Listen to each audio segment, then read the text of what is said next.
Hey, hey, hey, hey, ya, hey, hey, hey, hey, ya, hey, hey, hey, hey, ya, hey, hey, hey. Drive, drive, drive, drive down to, drive down to, drive down to the res.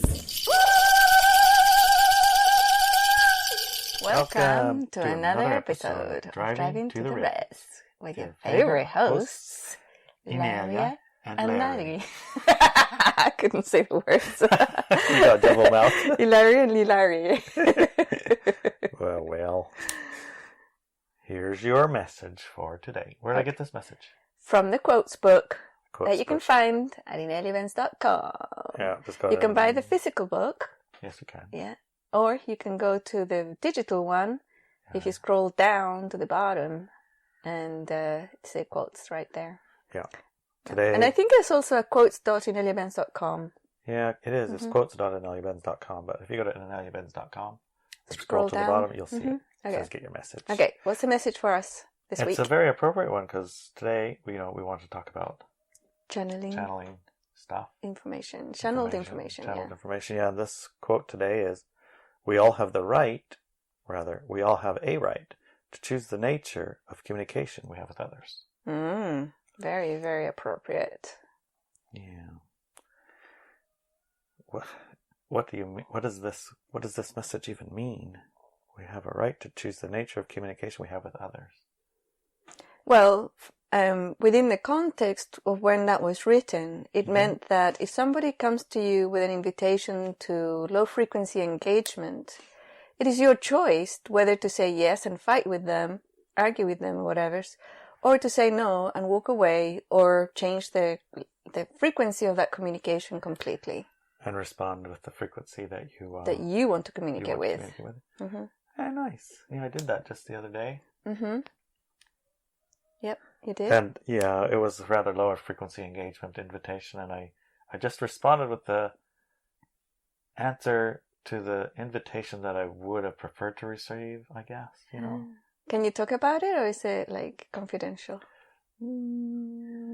Well, it's not super confidential. It's just my auntie occasionally will text me.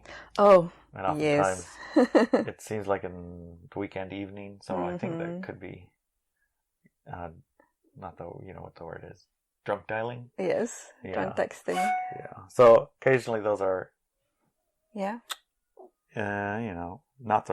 not super highest frequency, I'd say. Like very low. A lot of victim aggressor stuff in it occasionally. Yeah. I got it. So I answered it as if it wasn't. Yeah. Yeah, and the rest of the conversation went fine. I was actually surprised because last time I tried that, I really didn't get any answer. Right, but at least it's something. And then a week later, I tried it again on a different text, and the answer was more in the like we came to neutral. Yeah. Came a little to neutral. Yeah. There wasn't any more victim aggressor in it. That's good. Yeah, it was kind of nice. So that's an example of picking it. Yeah. It turned out, ignoring it wasn't actually effective either. Right. It just seemed like ignoring it was aggravating it. Yeah. Like instigating more. Yeah. Because it pushed right. It was a communication that, in a sense, aligned with the victim energy of the posts, right? Of the texts. Yeah, because it's you abandoned me, you don't care about me, you used me, and so now if you ignore it, even adds giving me a truck, and you're supposed to give me a truck, and now you just used me and ignored me, and blah blah. Yeah. So if you do ignore her, it's validating that, and she becomes even more aggressive. Yeah. Yeah. So that's basically what this quote is about. And with the context of what we would like to talk about today, which is channeled information, the nature of that communication indeed is very dependent on us, but also the interpretation of information we get when channeling information, how we interpret that is very much dictated by our own predisposition and frequency. I've seen that over and over again.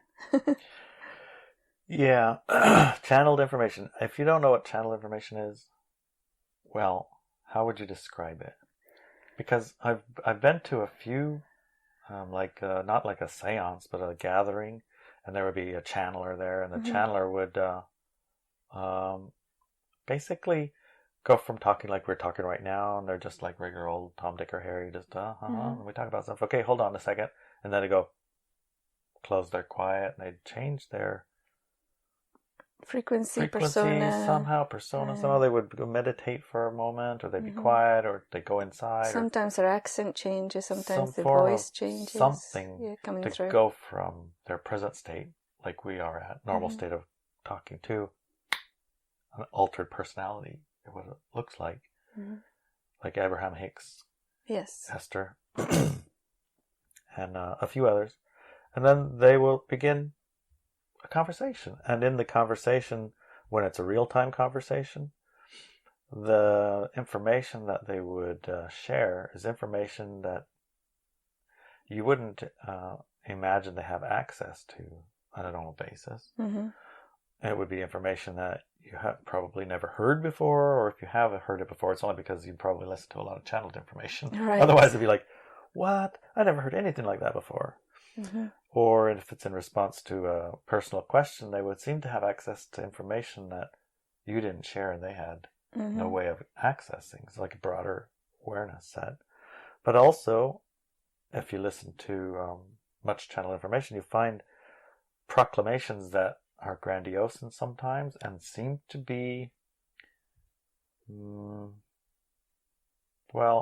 foretelling events in the future that, honestly, in my experience, don't ever seem to come to pass, despite like super high quality information up to a point of proclamation. It's like there's a relationship that's established and a line of data that's like very, very interesting, right? And resonant even. And it goes down this trail, and after a month or 2 or 3, maybe even a year, because some of these are really long conversations, there'll be a, oh my God, you have got to sit down, because now the world's going to end on Tuesday at 3 o'clock, unless you XYZ or whatever, you know. And then on Tuesday at 3, we postponed it. Yes, it always gets postponed, it gets cancelled, it gets shifted, it gets changed, all the way up to there, and then it goes for about, I've seen it go for another few months of postponements. Even the channeler saying, I'm not going to channel them anymore because they're lying, obviously, since none of these things are coming true. And then, of course, a month or so later, they can't resist and they go back to it. Yeah. Say, I don't trust you, or you have to prove who you say you are. They don't prove it and they continue. Yes, that kind of a thing. And some people have been waiting for some of these things since the 1960s or 20s. They're still waiting for whatever to happen, like the mass landing of UFOs and whatnot, right? Right.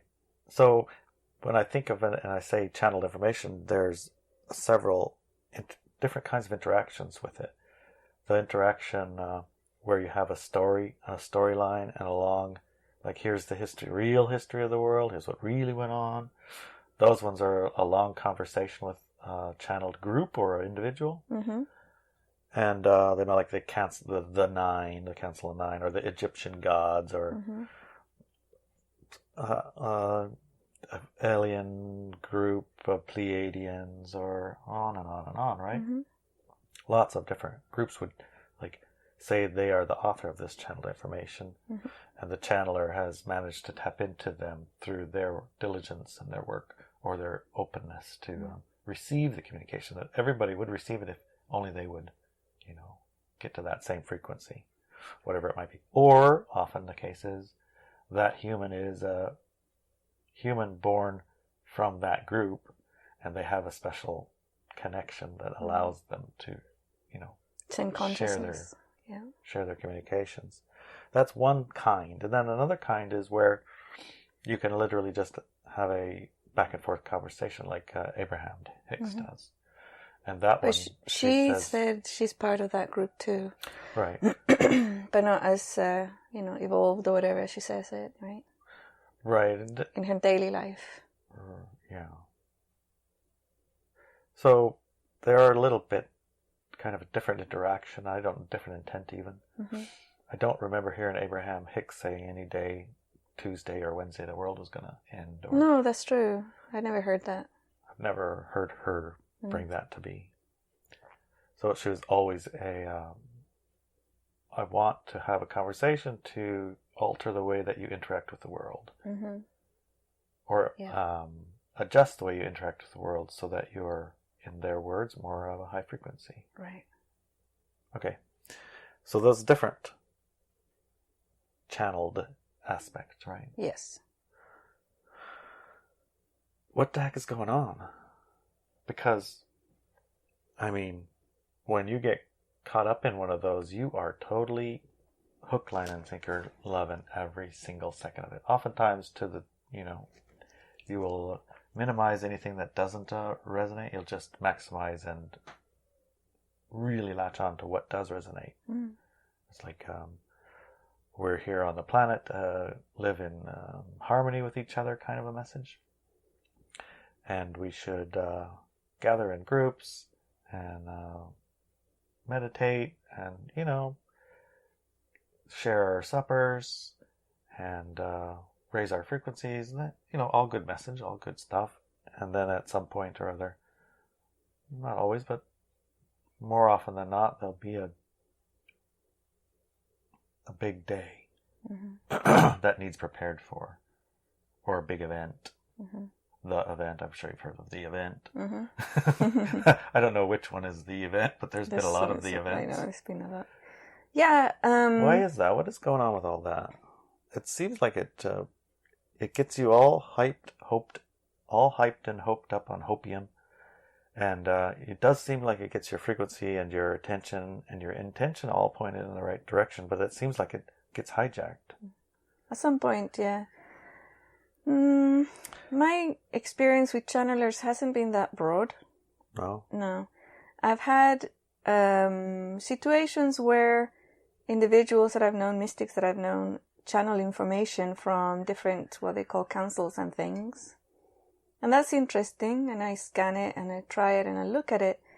And what I have found, there was one particular lady who was in the same event that I was, one of the speakers, and she was channeling several collectives. One of them was the fairies, another one was an alien species. I remember her. Yeah, and what shocked and surprised me was that as she was pulling in the different collectives into her body and allowing them to speak through her, they were actually there.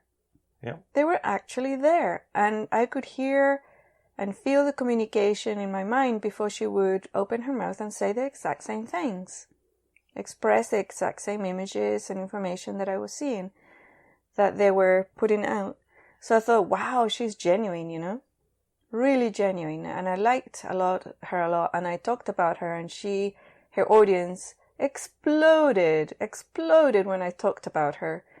And everything was well and good until she got really hijacked by the whole political system in the US. Oh, and she followed one of the burner. Yeah, and I said, you be aware this is a trap. There is no good guy or bad guy. There's just it's a play. Yeah. Right? It's all made up. It's reality TV. Reality TV is fully scripted. So don't go into that hole. Don't get sucked into that, because that's gonna pollute everything, and it's gonna just take your attention away from what you are doing, which is channeling all these amazing entities and people and information. Mm-hmm. She didn't listen. No. So I kind of dropped her. It's like, no, I'm not gonna feed that anymore, because she's been fully hijacked. So that's one way in which a person like that can be hijacked. They're not necessarily full of wisdom themselves, and it's one of the things that, all these entities, I don't know if they were telling her don't do it or whatever, but something got in there and told her to do it. So the hijacking part is very easy to happen. It can happen very easily. And I've seen it over and over and over again, how people can get hijacked when channeling information. And there's some channeling works that are very, very famous, and they're absolutely amazing. And then at some point, either the person dies, or some of them have just stopped. But a lot of the time, they just get hijacked. And I remember there was one guy I read about, and I was reading his channeled information, And I thought, this is absolute BS. This is all hijacked. I thought to myself, right? Mm-hmm. So I dropped him. And about 5 years later, he came up. He had gone away for a while, stopped the channelings. And then he came back and said, ignore everything I've said up to this point. It was all bullshit and it was all hijacked. And now I can see that the responsibility of this is enormous. And I had been hijacked, and this is why. And he actually delineated everything that I'd seen about his channeling information, all the hijackings that he'd had. And he was totally against it, like, you know, against channeling and the pitfalls of, and how a person can get hijacked when they're channeling. And yeah, like you said, 95% of the information can't be pure and absolute, and people resonate with it. Mm-hmm. So when the false information starts coming in, people ignore it, but it goes in subconsciously, and then, well, everything else has been right. This must be right too. They give away their authority, right? Right, and I remember some of the time that I was interested in a lot of this channeled stuff. You wrote something along the lines to throw the baby out with the bathwater. Yes. if they're hijacked, just throw the whole damn thing out. Yes. Ignore it all. Ignore it all. Just throw it away. And, it's not really worth for a person to put themselves in that situation of not knowing, right, what is right, what is wrong, what is accurate, what isn't. If you've taken the truthing class that I gave, you have a better chance of figuring out the baby from the bathwater, because then, especially if you do all the exercises and train yourself around it, and you can find that at ineliabenz.com in the store. So you do have a chance to get it right. But if you haven't done it, chances are you won't be able to. So it's not really worth that risk, really. Yeah, the risk is, the risk is basically what happens to someone who becomes interested in this information. Mostly is they become very, very, very enthusiastic about it, and oftentimes they start to share it with their friends and family. Mm-hmm. And there are some of their friends and family that think, that's interesting. Other ones like, oh shit, what's going on? So it's like it's a bit of a push, or you just become very, very enamored, and then you start to shut out everyone around you who's going to think you're crazy because you're listening to this stuff, maybe. And you get into another group of people, maybe. And it gets to that point where it's hijacked. Yes. And at the hijack point, you are probably fully involved, and you're like, oh, I don't know about that, but they've been right about everything else. So you buy it for a while, and you maybe even share some of this with some of the people you care about, because it's like very important information that's going to affect everybody on the planet. Right. Like maybe sometimes it's end of the world, but sometimes it's like aliens are going to land in Philadelphia at 3:00. You just have to be there, And your parents or your friends or whatever, what the heck are you going to Pennsylvania for? And you say, I can't tell you. You know what I mean? Yeah. And then you go and you find it doesn't happen and nothing goes there, and then you're like, throw away everything. Right, including the good information. It's like, I'm not going to waste any more of my time with this. I'm going to go to the bar and have a glass of wine, because obviously the other stuff was horse hockey. I could just have a wine if I want and watch some TV. There's some good shows coming on. Just drop this hooey balooey. That happens. Yeah, it does.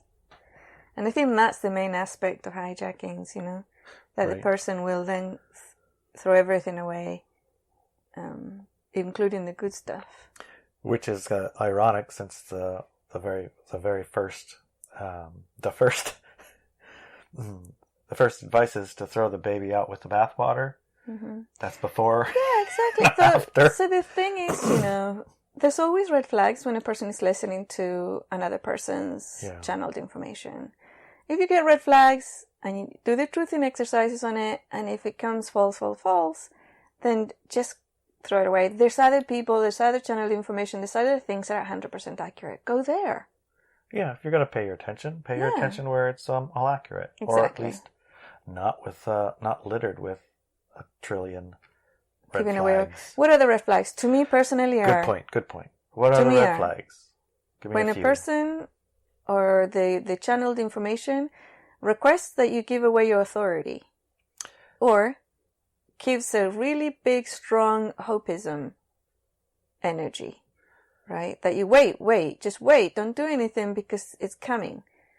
when it gives the authority away, it's like saviors are coming, deities are going to save us, somebody else is going to save us, or somebody else is going to fix the world, somebody else is going to do this. Just wait, right?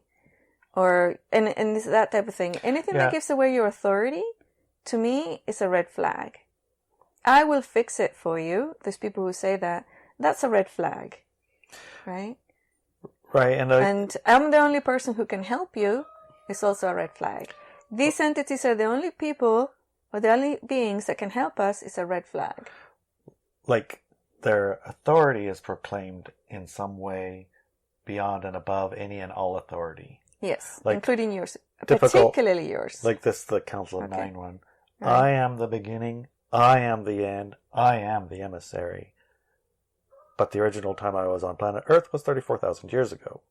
I am the balance, and when I say I mean I am the emissary for the nine. It is not I, but it is the group. We are 9 principles of the universe together as one. Mm-hmm. It's hard to argue with that authority. Right.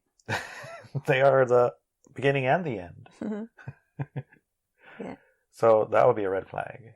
It is a red flag. Now, with that bit of information, sometimes the channeler, because they have a program of giving away their authority, can interpret that in a way that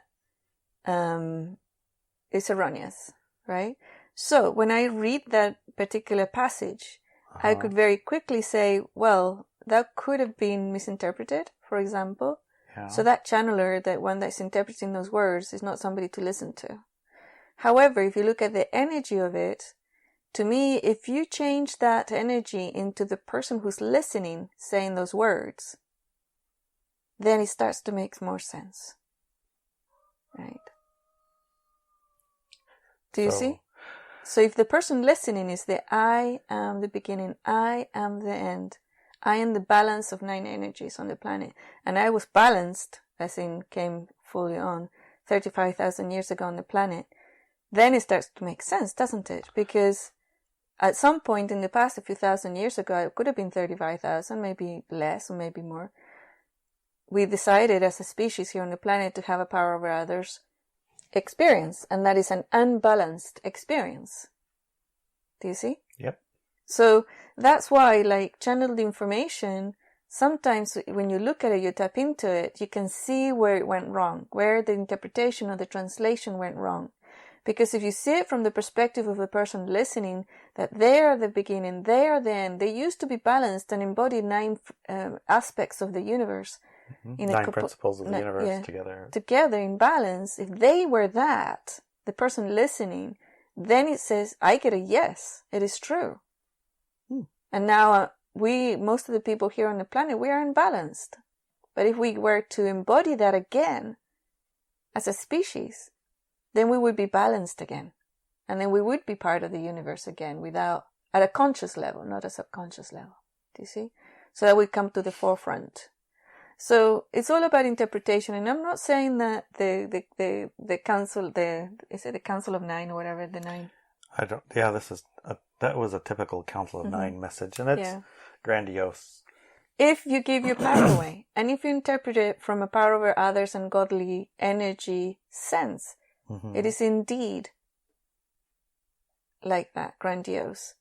But I can tell you that each person who's listening to this podcast is a universal, eternal, divine being. What does that mean?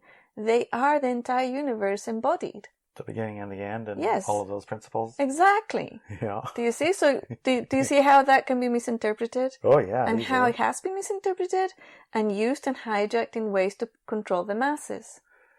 It's something that, with separation, you can give your authority to. Yes. Or feel you ought to give your authority to. Mm-hmm. Or want to give your authority. Want to give your authority to, even. Because you're still playing the victim aggressor and the limited aspect of yourself and the power over others game. You're still wanting to play that. You still want to be a child, right? Yeah. You don't want to grow up. You don't want to be the authority of your own life. So then, you would interpret those things in that way. Easy to do. Mm-hmm. It is. So, when we watch just sliding, because the Council of Nine is somehow in some way connected to Star Trek, Deep Space Nine. Yes, and Gene Roddenberry. Yeah, Star Trek, the Council of Nine. That kind of thing. They're kind of interconnected in some way. Of course, because all you can do is read other people's analyzations of what they consider this and that and the other. Right. What we see when we watch Star Trek is things that we mostly couldn't have imagined. Although when we watch it, then we start to imagine, for example, life on other planets and how it might go on. And so Star Trek life and not the original series Star Trek, but the Next Generation, Deep Space Nine, Voyager, all of those that came after were my favorite shows in my life, right? I would watch absolutely all of them, and I would love every one. Yeah. I loved that show until something happened within the shows that changed everything. And then I found out that Gene Roddenberry had died. Right? And really? the writer team had changed. Now, I haven't checked the data on this, right? But if you want to, you listener can go and research it. There's allegedly recordings of channeled information by the Council of Nine. There was an author, a guy who used to channel them. I think it was in the 70s. I can't exactly remember when. But he used to channel the Council of Nine. And there's recordings of these channelings. And in those recordings, there's Gene Roddenberry's voice asking questions. Right? Mm-hmm. His voice and himself and by name asking questions to these people, these entities. And again, when I tap into that information, it feels true and real. And one of the things that gave me a big question mark, I can't remember what year Gene Roddenberry died, but I do remember the situation because some friends and I were extremely excited that he was going to do a press release where he said he was going to reveal all of where all the information and all the ideas for Star Trek had come. And he was going to reveal it all. And everybody, all the fans, because I was a fan, were uber excited. Right? Where did he get his inspiration from, right? Looking at it from a perspective of an audience that didn't think about channeled information or anything else. So, extremely excited, waiting for the day, and the day was advertised and everything. I tried to look for the Gene Roddenberry's last PR release or whatever, so I haven't been able to find it anymore. But at the time, it was well known to a lot of fans. This was going to happen, and we were very, very excited because I was totally a Trekkie. Yeah. And then a few days or a day before or the day of or a week before, I can't remember when it was, it's very close to that date, he died. Oh, really? Yeah. So he was never able to do the press release. Dang it. I know. It's like, ugh. So when that happened, all of my alarm things went ding, ding, ding, ding, right? I thought, what the hell? So I started touching base with some people that I knew that were whistleblowers. I worked with whistleblowers and other individuals, and I just started trying to get some information, and that's the first time I ever heard about the Council of Nine and the channeled information and all that type of thing. And when I looked at it, and I started to tap into the truth of and the interpretation of the whole Star Trek series with regards to the Council of Nine information or any other channeled information. Mm-hmm. And what I got was a dissonance, a very big dissonance between the two. Mm-hmm. That in some aspects, yes, he had tapped into and used some of that information, right? Him and his co-writers or whatever, I think there was a team of writers. But that there had been a higher level of governance, decision, and contract to hijack that information and make it into a soap opera, a space opera. Right. A space opera means that, there's one or two species or more species who are at war, and Earthlings are in the middle of it, and we're gonna, be saved by the good guys, so we need to grow up and become more warmongering and go out and defend ourselves and blah, blah, blah, blah, blah, blah, right? When I tapped into that, the whole war thing, I knew it was false. There was nothing about intergalactic wars or battles of the empires or anything like that. That was the human small power over others game on Earth being projected on and overlaid upon the information that wanted to come out from this channeled information. And it was very, very, very different. And often when you look at the series and you watch the series, you can pick up both streams. You can pick up, especially with the Next Generation and Deep Space Nines, you can pick up the actual information, which is a very deep feeling of empowerment and peace, and a society which is run through compassion and the feeding of creativity and skill, where everybody really is supported in a big, big way. And there are no limits about what a person can have. As opposed to the whole space opera of people are always trying to kill us, there's buddies out there, they're trying to destroy us, the human collective, they overtake us, turn us into drones and enslave us and all that type of stuff. There's two streams of energy running throughout, which is really interesting to me. But yeah, this whole space opera part is the human construct that's put into and on top of the other stuff. And yeah, I mean, I'm pretty sure that Gene himself was hijacked through, we'll give you millions of dollars, and you're going to get super famous and all the usual egoic drugs, girls, rock and roll. Whatever, right? Gold. Mm-hmm.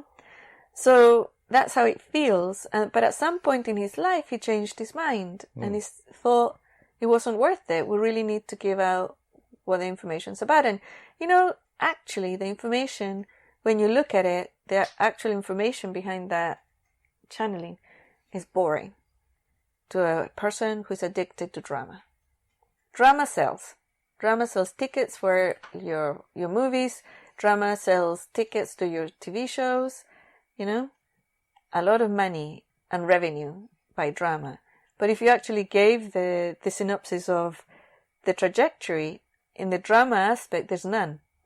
So that doesn't sell tickets. No. Right? But it kind of, so the whole thing was hijacked at that level and pulled down.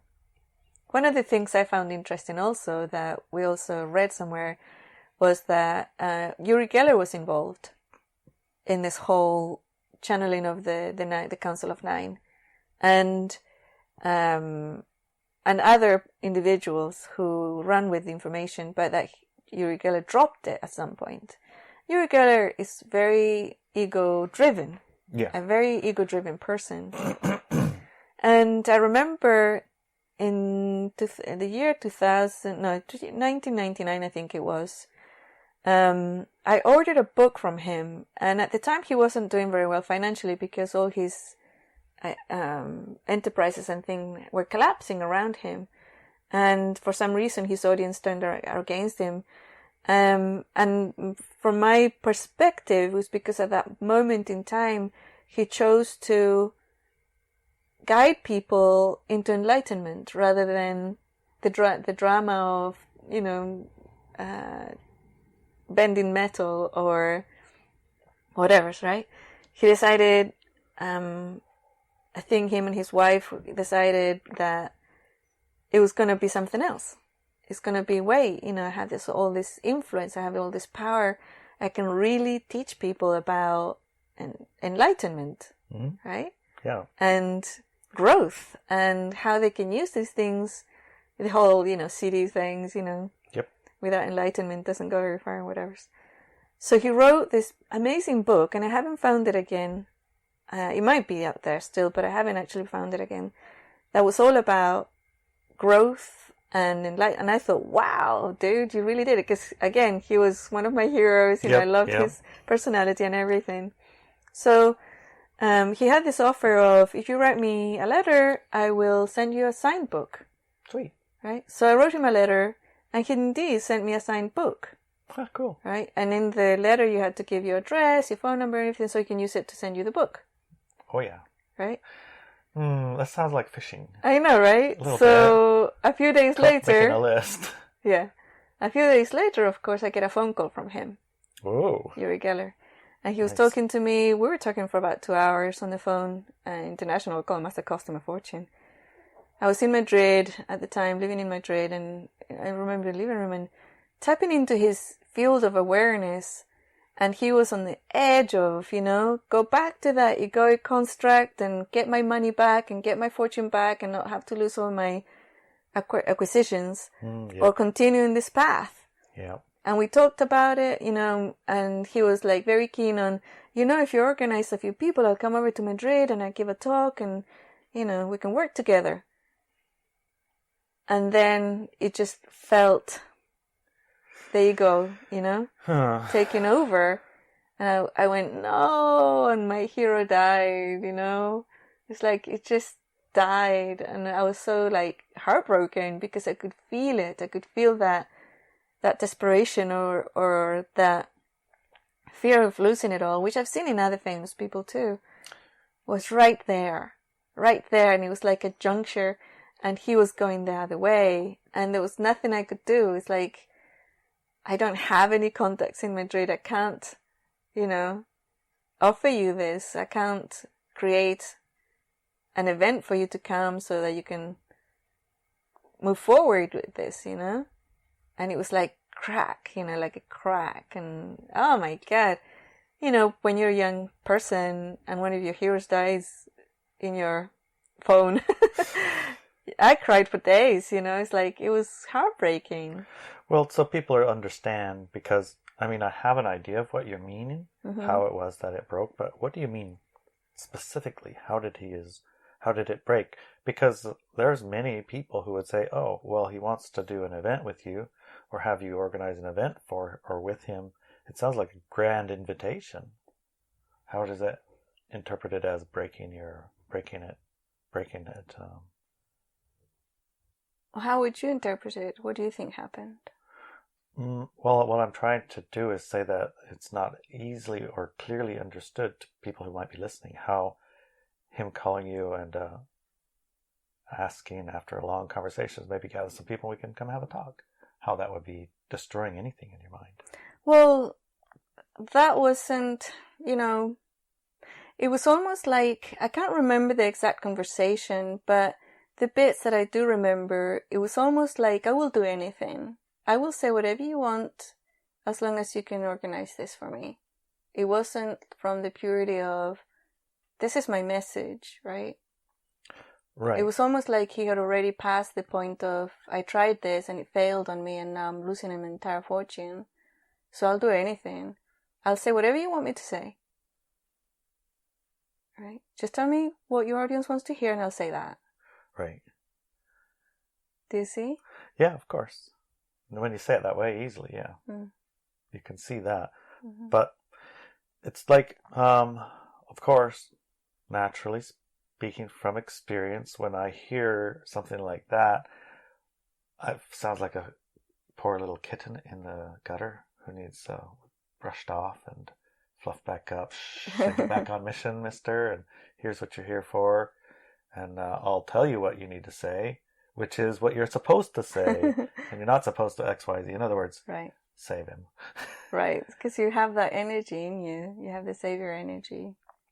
Yeah, and it's hard. And you always think the best of people. Right. And you have taken kittens out of the gutter and brushed them and put them out into the world, and they scratch everybody, Pretty much. I don't have 100% track record of success. No. In that matter. No, it does seem that there's a general misunderstanding that you can change another. That if you input XYZ into another person, you can change them into what it is that you hold as your image of them, maybe. But the truth is that they are who they are, and they will stay or change who they are only based on themselves. Yes. They're not, it isn't your input that changes No, them. it doesn't. But what words you're saying, the inputs that you're giving, really are just taken by them and their own hearing to reinforce what it is that they are mostly basically going to do anyway. So in the case of Yuri, for example, if you said, okay, yes, and you brought him in and you told him what it is that he should say, and in the sense of telling him he needs to say what he's here to say, not what anybody tells him to say, he's only going to hear the parts that reinforce the whatever reality decision, he's chosen, the yeah, decision exactly. he's already made it. Right. So it will appear to you like you've helped him, but in fact it's not different, right? And since then, you know, I remember watching him in a show with a really, really famous young street magician, a trickster. I remember recently, yeah. Yeah, it was a few years ago now, and you could see his face, like saying, "Oh my God, I can't do this," type thing. Yeah. Right? They were going to do a whole series of shows, and his face was just like defeat, you know, when the other guy was going on and doing his whole drama thing and his tricks and drama and everything else, and he's just watching him, and the face on Yuri Gueller, I thought, dude, just step away, man, just step away. And he did. He stopped the series. He didn't continue with it. Yeah.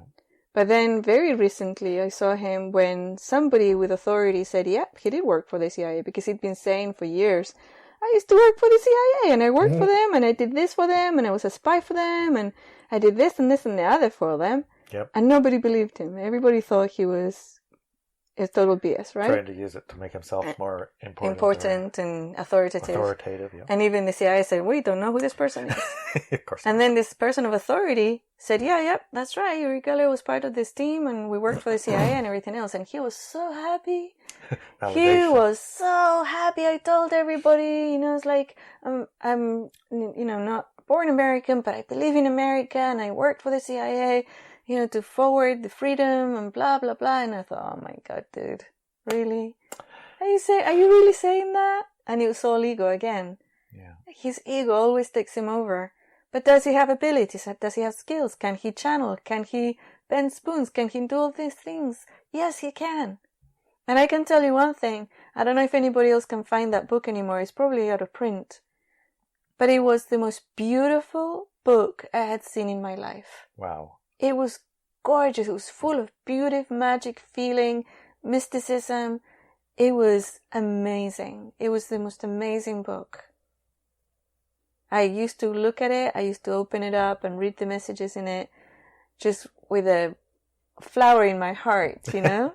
It was so good. It was like it gave you that sense of, we're on the right track. You know, Human Collective can do this. We can, you know, step up and awaken and all these things. But it was a moment in time in his life. And he did it. And then his fears took over. And as soon as his fears took over, of course, he became part of that victim-aggressor of the paradigm of power over others. He basically became drivable, too. Yes. So he could be steered by others. Exactly. Yeah. Yeah. That's, I think, the whole point of power over others. And that's why, I guess, the number one tool I think you brought to the awareness of everyone is the fear processing tool. Yeah, and one of the things he said, I remember, because I wanted to talk to him about the book, you know, we talked, and he was saying, you know, he said, I'm not sure if I did the right thing with this book. I'm really glad you like it, but haven't had many sales, and I know it's so depressing when he's like, the most ideal thing in the world doesn't get much. It's shadow banned, right? Shadow banned, or much publisher action, or much attention, but you know it's pure and real. It's such a paradox. It is, yeah. But if you look at... just before we continue with him, about books, shadow banned and whatevers, just to let everybody know, Yes. that the Earth Files, The Earth Files, the second book of the Return series the by real Inelia second book, Benz, your second is book of the... published. It's published? And if you get it before the end of June 2022, This is like... you were going to get a bonus invitation to a Q&A with me, the author, in July. A July Q&A call on the Earth Files? Yes. Oh my gosh. This is going to be a great call. So if you get that book... Yeah, get it before the 5th. Well, where do you got to get it? IneliaBenz.com, of course. Okay, at IneliaBenz.com. Mm-hmm. And Lulu.com. If you want the physical copy, you get it too? Yeah, the physical copy is at Lulu.com. Right. And the digital copy is at IneliaBenz.com in the store. So to get an invitation, do you have to buy the... Either. You're going to get the invitation with either. One of them you'll get it? Mm-hmm. Okay, super. Or both. You can get both. I'd like to get both if it were me, because I like to have the physical book on the shelf. And the digital and the digital one in my stuff, so I can read it either where I want. Yes, and I love to touch the book. Me too. It just feels good to touch it. I know. You know, the power goes out, and you have a candle, you still have the book. Exactly. Sometimes, my favorite books, I have them in both formats. All of them. Me too, always. Because I always think, well, if we lose the power or whatever, or the digital age ends, I'll have my book. I don't ever want to not have it in some form. Yeah. I want it to be a part of my life forever, right? Kind of a thing. Mm-hmm. I like that. Yeah, I agree. So, going back to the Council of Nine, Uri Geller and his book, and I was going to say, and I lost it because you excited me too much. That distraction was just too much. Okay, no, I got it. So, the drama that sells. I think that's related to the purpose and the reason so many souls came to the planet to have drama games in Light Dark Real. It was so interesting. And it's that it's a interesting different type of interesting. Yeah. That's what drama... I mean, we can tell the story of almost every movie in a 4-5 scene plot, right? Yes. Boy meets girl, boy and girl fall in love, boy and girl get in a fight, girl and boy go off somewhere else and realize how much they love each other, and they get back together at the end.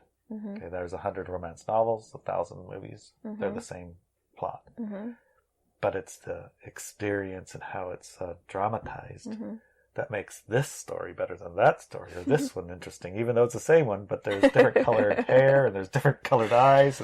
And, it's how the story's going to go. We already know from the start, but it's very, very interesting. Yeah. It's kind of like why we could have 10,000 lives on the planet. Almost the same cycle. Mm-hmm. Yeah. So it might be related.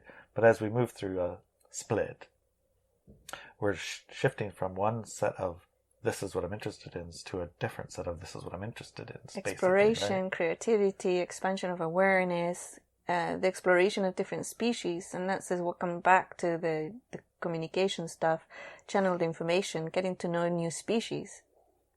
To me, that's interesting. Yeah. So I want to read a little bit of one channeled message. From? The most recent one from Arcturians. Oh, this is not the Council of Nine? No. Okay. We're going to shift channels a little bit because I don't know much about the Channel of Nine. The Council of Nine? Council of Nine. Okay. I mean, I liked Star Trek. I really loved the space. Mm-hmm. And I didn't know that Star Trek and the Council of Nine were linked in any way, shape, or form. And I've heard different data points about the link between the two. Yeah, and one data point says it was right from the beginning, but the data point that I felt was more truthful talked about how Gene had the connection with the Council of Nine after he had done the first Star Trek series. Yeah. So he after the first Star Trek series, he was stuck on what to do next, and he started going to these channeled... For inspiration, in a way? Yeah, for inspiration, channel things.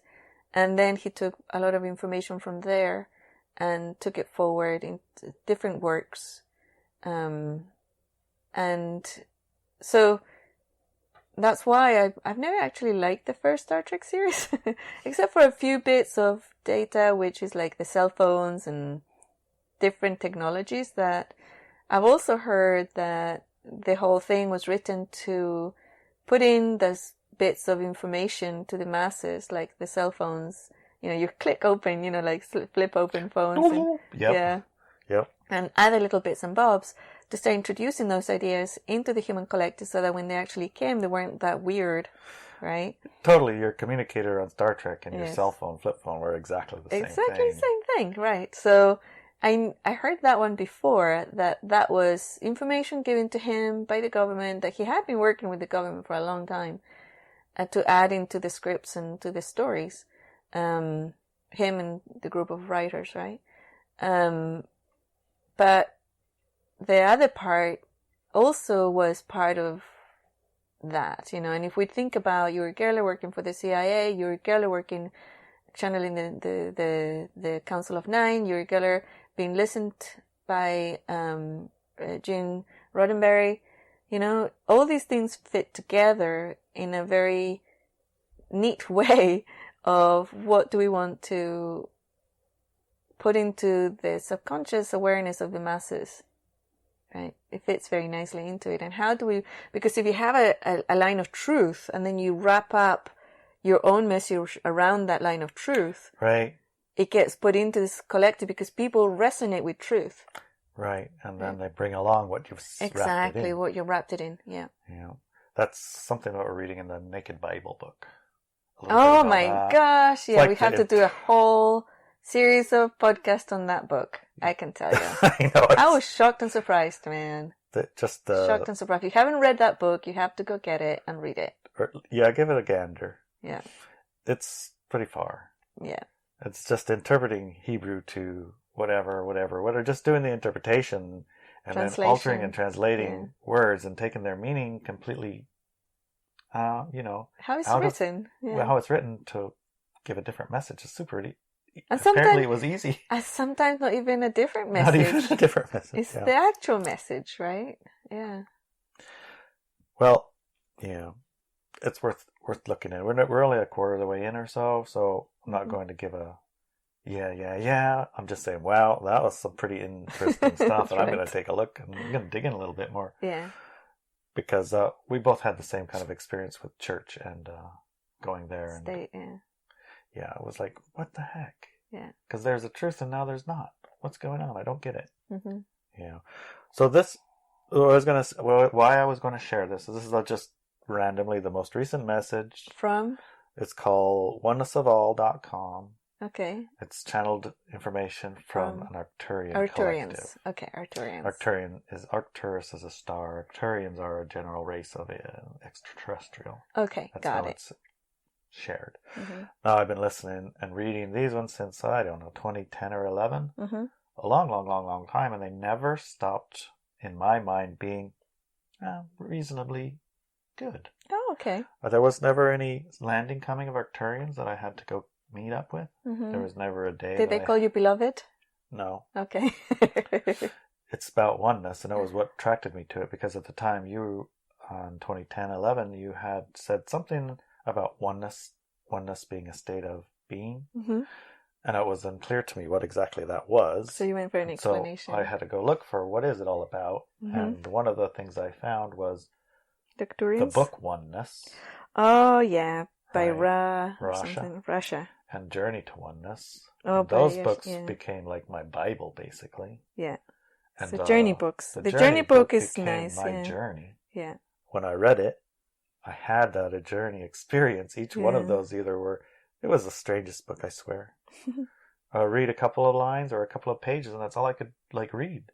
And then you would have that experience in physical life. Or I'd go through a thing in my life, and then I'd pick up the book, and the next 3 pages had to do with what I just experienced. And when I've heard that a lot about those people, yeah.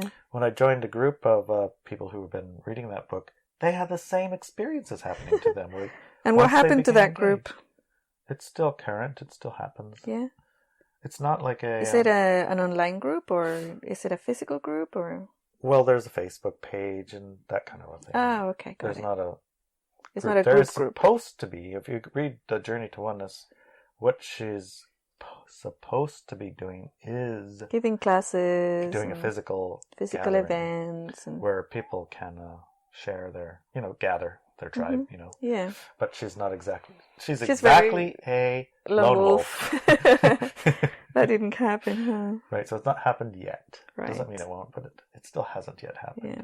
I sure hope she hasn't been hijacked and jabbed and stuff. I hope so too. I know the last communications I had with her, she actually emailed me a few times. I told her the reason that she was having this much difficulty is because she, as she has shared, is supposed to be doing these things in a physical way and not in a I remember that, way. yeah. And she never answered me ever again. Like, oopsie. Yeah, I remember you said that to her. I wish. Well, anyways, that book and that journey, I mean, that's not complete yet. It's still an ongoing thing. And this onenessofall.com Arcturian channeled information, it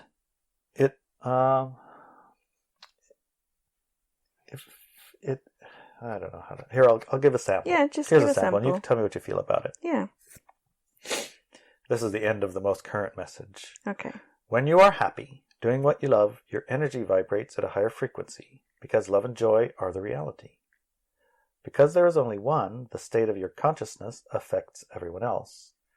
Spending time in the nature, smelling and appreciating the beauty of a flower, watching children play, reading a good book, talking with friends, doing work you love, or engaging in a creative activity that you enjoy are all spiritual activities because they lift your energy into a higher frequency. The belief that you are not being spiritual when you engage in activities other than conscious worship or formal prayer reflects old religious teachings and dogmas that remain alive and well even today. Teachings that say the enjoyment of ordinary human living is not spiritual are still prevalent in some churches, even to the point of dictating rules regarding which activities exactly are spiritual and are permitted, and which are sins worthy of punishment. It has long been taught that suffering brings a person closer to God, that in order to become holy, a person must suffer, and offer the suffering to God in reparation for their innate human sinfulness, as if God could be happy in the suffering of itself individualized. Some believe that if they aren't suffering enough, they must help things along through activities that bring about physical pain. If suffering existed in divine mind, it would be permanently held in place by divine law, never to be healed or changed. I don't understand what that means, but these teachings began long ago because they allowed those in power, especially religious power, to control and take from the lives of a majority that was uneducated and naive. Most of you have lived lives under the influence of these beliefs and may find that they occasionally pop up in your thinking about suffering. Suffering can indeed be a wake-up call for those who need it, but concepts about suffering giving pleasure to God must be seen for the nonsense they represent and once and for all be let go. Know that God does not, never has, and never will take pleasure in the suffering of itself as you. Really accurate, 100%. Wow. A++. This is, like I said, this is the one that stuck around and has never really gone wayward for me. And the end of it is, there was, but now, if we looked at the entirety of the message to see if there's anything wrapped around that truth, what will we find? Let's see, we'll take a random paragraph. Yeah, many young people today are rejecting commonly accepted three-dimensional rules and regulations to the dismay of their parents. Large numbers of very evolved souls chose to incarnate at this time in order to add the light of their evolved consciousness to the collective. Does that sound right? Yep. The majority of them long ago evolved beyond what the Earth's present-day belief system still considers to be real and important. Yeah. To their evolved state of consciousness, many current three-dimensional rules and regulations just seem silly, unimportant, and irrelevant. Yep, that's accurate. The density of Earth's energy prevents them from actually remembering who they are and why they came. That's the fog. Yeah. They don't understand why they are different and frequently do not fit in with their peers. Because of this, many have become depressed, confused, and even suicidal. However, with time and maturity, most will eventually come to understand that they must play the three-dimensional game a bit in order to be understood by those not yet at their level of awareness and do what they came to do. Yep, that's accurate. Parents do not try to force these children into three-dimensional molds they have evolved beyond. They need loving guidance for living in a world that does not really fully resonate with them but allow your intuition to guide you rather than societal opinion. Fear is the reason so many continue holding fast to obsolete beliefs, even when they have resulted in painful, unfulfilling, and sometimes downright horrible life experiences. Fear is nothing more than an expression of separation consciousness and is the underlying source of every discord on earth. Yeah, that's what I teach as well. Huh. Yeah, so far you haven't read anything that feels untruth or, untruthful or manipulative. Being light does not mean you must always be consciously thinking of spiritual truths. Once a consciousness of truth and oneness is attained, it's yours forever and will continue to spiritually unfold because consciousness is infinite. Know that you can never revert to an outgrown state of consciousness, even if you should try, as some have done in the hope that it would make life easier. Cool. Alrighty. Yes. Well, sometimes, often, spending a moment at least in like a paragraph or two, or this comes in an email once in a while. Mm-hmm. It seems like it's pretty well grounded. So even though when we explored channeling, we explored where they get hijacked, Mm-hmm. it is also true that they don't get hijacked. Yes, it is also true that some channelers, these bits that we've read so far, there's absolutely no hijacking in those sentences and those paragraphs. None.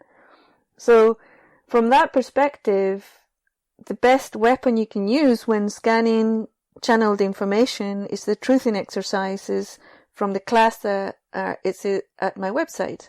That gives you the authority back of what's true, what is not true, what is real, what isn't real, and people and information, and channeled or not, right? Because some people give this information straight out without channeling it from a different entity. There's nothing there that I haven't spoken about. Nothing. And that information that I give is not channeled, right? Right. So whether it's channeled or not channeled, whether a teacher or channeled whatever's, physical teacher, channel teacher, whatever's, or guide, truth it. Use the exercises, learn how to tell the truth from lies, and be your own authority, your own author of your reality, right? Be that.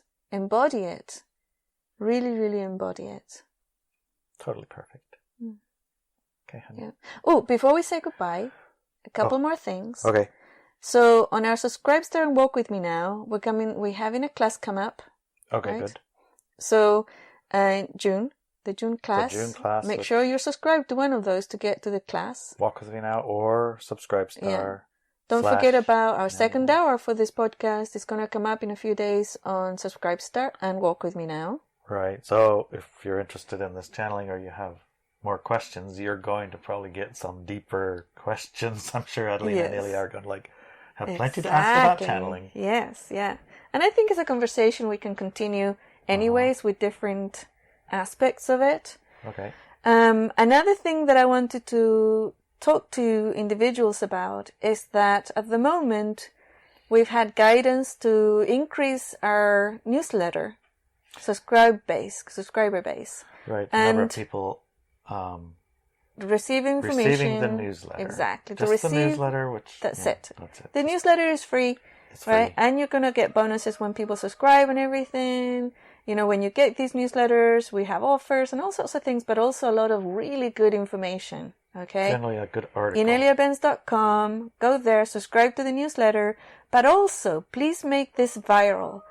The guidance we received was make this newsletter go viral on the planet. So our request to you to support us is to share the newsletter and then link to it and encourage all your friends and family and relatives and your lists, email lists, to subscribe to the newsletter at IneliaBenz.com. That's all we ask. Yeah, right? that's free. It's free. And the articles that come are just like what I read. Information that's empowering, powerful, and not hijacked. Extremely important at this time. Information also, right? Right. That's because really very important. Access to the data is the important part. Yes. Right? supporting the data, supporting the process comes in many ways. Yes. Your chi, your energy, or it may increase in our ability to do.